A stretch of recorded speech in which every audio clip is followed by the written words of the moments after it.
আসসালামু আলাইকুম রহমতুল্লাহি ওয়াবারাকাতুহু। প্রাচীন পৃথিবীর ইতিহাসে এমন অনেক দেবদেবীর নাম পাওয়া যায় যাদের উপাসনা মানুষকে চরম ধ্বংসের মুখে ঠেলে দিয়েছিল। এর মধ্যে অন্যতম একটি নাম হলো বাল দেবতা। আপনি কি জানেন কে ছিল এই বাল? কেন পবিত্র কোরআনে এই মূর্তির নাম বিশেষভাবে উল্লেখ করা হয়েছে? আর কেনই বা মহান আল্লাহ তার একজন প্রিয় নবীকে এই মূর্তি পূজারী জাতির বিরুদ্ধে লড়াই করার জন্য পাঠিয়েছিলেন? আজকের ভিডিওতে আমরা কুরআন ও সহি হাদিসের আলোকে জানব বাল দেবতার ইতিহাস, তাদের জঘন্য শিরক এবং হযরত ইলিয়াস আলাইহিসসালামের সেই রোমহর্ষক কাহিনী। ভিডিওটি শেষ পর্যন্ত দেখুন, কারণ এর পরতে পরতে আমাদের জন্য রয়েছে বড় এক শিক্ষা। ইতিহাস থেকে জানা যায় বাল ছিল প্রাচীন কানানীয় এবং ফিনিশীয় সভ্যতার প্রধান দেবতা। তারা মনে করত বাল হলো আকাশ, বৃষ্টি এবং উর্বরতার দেবতা। অর্থাৎ তাদের বিশ্বাস ছিল যে বাল খুশি থাকলে বৃষ্টি হবে এবং ফসল ভালো হবে। এই দেবতার উপাসনা ছিল অত্যন্ত জঘন্য এবং অমানবিক। প্রাচীন ইতিহাসবিদদের মতে বাল দেবতাকে খুশি করার জন্য তারা অবুঝ শিশুদের পর্যন্ত আগুনের কুণ্ডলিতে ফেলে বলি দিত। শিরক আর কুসংস্কারে নিমজ্জিত এই জাতিটি যখন সত্য পথ থেকে পুরোপুরি বিচ্যুত হয়ে পড়ে, ঠিক তখনই আল্লাহ তাআলা তাদের জন্য হযরত ইলিয়াস আলাইহিসসালামকে প্রেরণ করেন।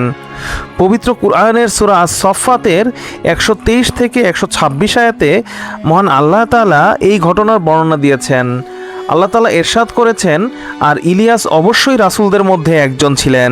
স্মরণ করো যখন সে তার সম্প্রদায়কে বলেছিল, তোমরা কি ভয় করবে না? তোমরা কি বাল দেবতার পূজা করছো এবং সর্বোত্তম স্রষ্টাকে বর্জন করছো, যিনি আল্লাহ তোমাদের পালনকর্তা এবং তোমাদের পূর্বপুরুষদেরও পালনকর্তা। হযরত ইলিয়াস আলাইহিসসালাম তার জাতিকে তাওহীদের দাওয়াত দেন এবং স্পষ্টভাবে বলেন যে এই পাথরের মূর্তির কোনো ক্ষমতা নেই। কিন্তু সে সময়ের রাজা এবং রানী এই মূর্তি পূজায় এতই মত্ত ছিল যে তারা নবীর কথা শুনতে অস্বীকার করে এবং তাকে হত্যার ষড়যন্ত্র করে। তাফসির ও হাদিসের বর্ণনা থেকে পাওয়া যায়, ইলিয়াস আলাইহিসসালামের দাওয়াত অমান্য করায় আল্লাহ ওই জাতির উপর ভয়াবহ আযাব নাজিল করেন। টানা 3 বছর ওই অঞ্চলে এক ফোঁটা বৃষ্টিও হয়নি। যে বাল দেবতাকে তারা বৃষ্টির মালিক মনে করত, সেই বাল দেবতা তাদের তৃষ্ণা মেটাতেও পারেনি। দুর্ভিক্ষে মানুষের হাহাকার পড়ে যায়, গবাদি পশু মারা যেতে থাকে, তবুও তাদের অহংকার কমেনি। শেষ পর্যন্ত আল্লাহ তাআলা তাদের করুণ পরিণতি দান করেন। পবিত্র কুরআনে বলা হয়েছে, কিন্তু তারা তাকে অর্থাৎ ইলিয়াস আলাইহিসসালামকে মিথ্যাবাদী বলল, ফলে তাদের অবশ্যই শাস্তির জন্য উপস্থিত করা হবে। সূরা আস-সাফফাত আয়াত 127। প্রিয় দর্শক, বাল দেবতার এই কাহিনী কেবল ইতিহাসের পাতায় সীমাবদ্ধ নয়, এটি আমাদের জন্য এক বিরাট সতর্কবার্তা।